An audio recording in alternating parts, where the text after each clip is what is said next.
Alright, we're doing a second box on this channel. By that I mean we've already done this box once before. We have the Shiny Dragapult VMAX Premium Collection. Yes, this is a box I have covered before, so we're going to be kind of flying through the extras. I assume with how long, Shining Fates has been a thing. Oh god, that you guys have more than likely heard of this before. I punched my desk with my thumb doing that. But I forgot how nice this looked. I still think Shining Fates was a fantastic set, and seeing more in store, I'm assuming that means it has been reprinted. Yeah, I had to pick some up, even if it's a box that I've already covered before, because it means that we have 7 more Shining Fates packs to do. God, my thumb actually hurts. The Pokemon Company's trying to injure me. I'm going to sue. Alright, so we got a big ol' coin. And we got a more standard size card with a Dragapult VMAX, a little promo there with a code card for the whole box. Then we have a standard Dragapult V, again as a little promo. I imagine these cards aren't worth a whole lot, especially if they are reprinting these boxes. And of course we have the Jumbo, so I can continue adding on to my Jumbo collection with things that I already have. And then we have a bunch of Shining Fates packs, which is the whole reason I bought this thing. I don't need the promos. Alright, here we go. Let's start flying through some packs. I am excited. It has been a while since I have done Shining Fates. I want to say it's one of my favorite sets from the Sword and Shield era, but it is definitely up there because I'm just a big fan of the Shiny Boys. I think everybody who Shiny hunts in the games can agree that this set was pretty exciting. It's a bit more pay to win than your usual method of shiny hunting, but now you can have cardboard versions of the boys that you hunt in game. I actually considered doing I used to stream a lot back in the early days. I used to do a lot of Twitch. And kind of stopped because I just found that I liked YouTube more, even though it took longer for me to find any form of success on YouTube. Twitch kind of popped off for me pretty quick. Galarian Ponyta Shiny off the bat in the first pack. Alright, maybe they upped the pull rates in the reprint, or I just got lucky there. On the end, we have a Zarude. I have so many of you. Alright, I am happy. But yeah, I had actually considered doing a stream where I would open up Shining Fates packs, and whenever I pulled a holo, like this Ponyta, that would tell me when I'm going to go shiny hunt. I figured it would be a kind of interesting thing to do. I can just do some streams like that. Obviously, you don't always get the shiny you're looking for in a single stream, depending on the shiny especially. Or just depending on your awful luck that I usually have with shiny hunting. I would love to get back to doing that again eventually, but right now, I'm struggling to even keep up with the YouTube content, let alone keep up with doing streams on top of that with a full-time job.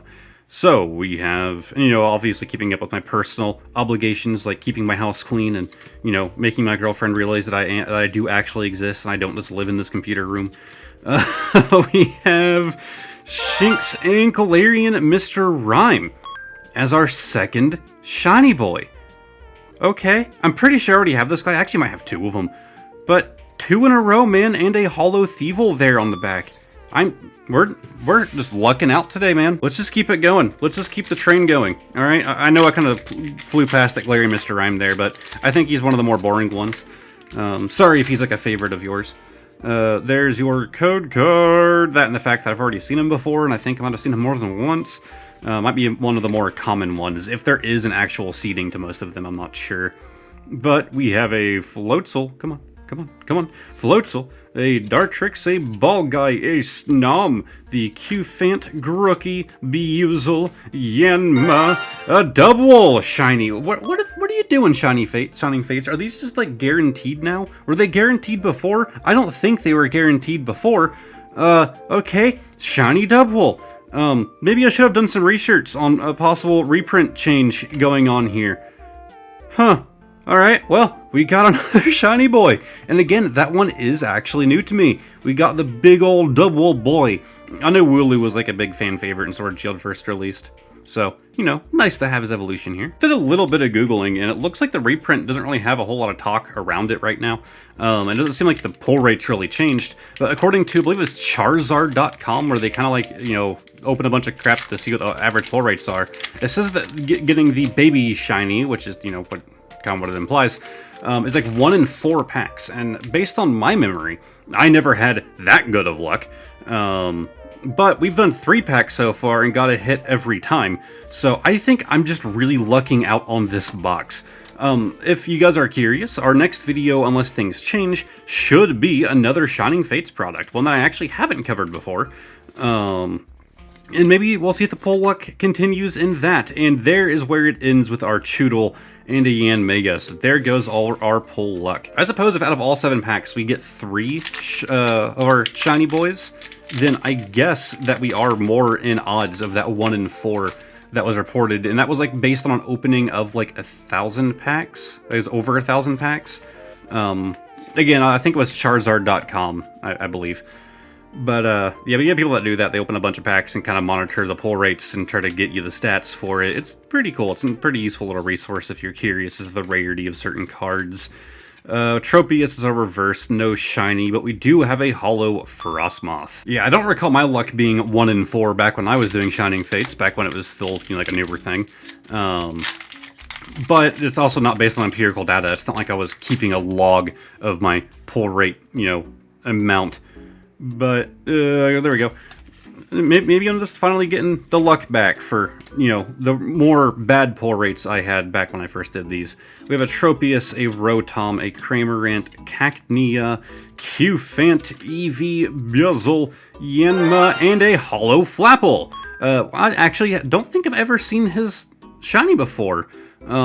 I really do like that it turned him into a green apple. I just caught myself saying there, and I wonder how many times I've said throughout this video. Usually when I catch myself doing it, it means that I did it a lot and didn't realize that I was doing it, and I hate when I'm going back and editing a video and I do that a lot. There have actually been times where it bothers me so much because I did it so much that I'll actually mute the audio whenever I go, between me talking. That I'll actually mute the audio whenever I go, between me talking.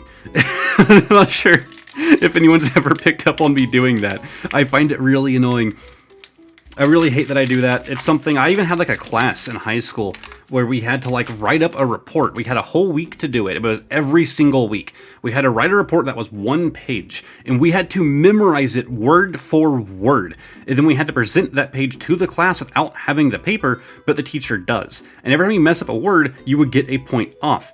But every time we would stop and select or yeah, there I go again, you would lose more points. And so it was basically more about the memorization of the paper and your ability to, you know, do public speaking without, you know, those weird ums and uhs that tend to bother people. I started to do it again. I promise you I didn't mute the audio there. I just chose not to speak. Like I am right now. But yeah, that class was very much of a struggle, but I actually learned a lot from that class and got very used to public speaking. I can do it really well now. I don't have much, you know, that much of an issue. That class really helped not just me, but a lot of other kids break out of that bubble of not wanting to speak in public. It was definitely anxiety-inducing, but I think that was probably the most beneficial class I ever had. But I still do that thing, and I hate it. It's just kind of like a buffer. That was the last pack, by the way. It's just kind of like a buffer in my speech, if you get what I mean. It's like, you know, I'm transitioning from one sentence to the other, but I'm trying to kind of collect my thoughts on that next sentence before it actually comes out. And so I just kind of, you know, buffer it with an or an in order to keep the speech going, even though I shouldn't do that. It feels right in my brain, and that's why I do it without even thinking about it. But it doesn't sound right when, you know, someone's actually listening to it or hearing it played back.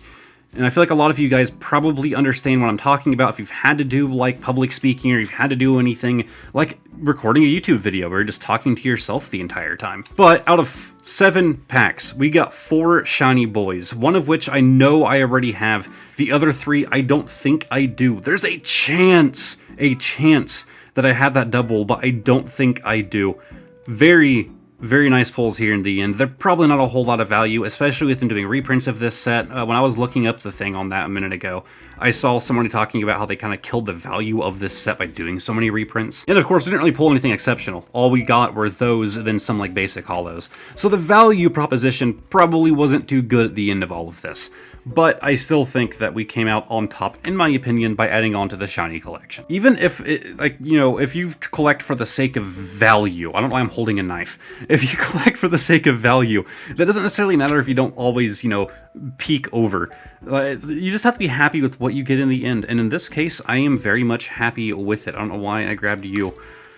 Like, I'm happy with what we ended up with, so that's really all that matters. It's like the whole buyer's remorse thing. Some people try to argue and make, lie to themselves and think, try to convince themselves that this purchase was worthwhile, and they know it really wasn't. But then, you also have people that are, buyer's remorse kicks in for different reasons. Somebody might open this and goes, well, I can't sell these for more money than I paid for the box, so this was a waste. Well, if that's why you bought the box, then that's on you, man. I collect because I like art on cardboard. If you liked the video, give it a like and subscribe. And I was rambling so much there, so I probably haven't really earned that like.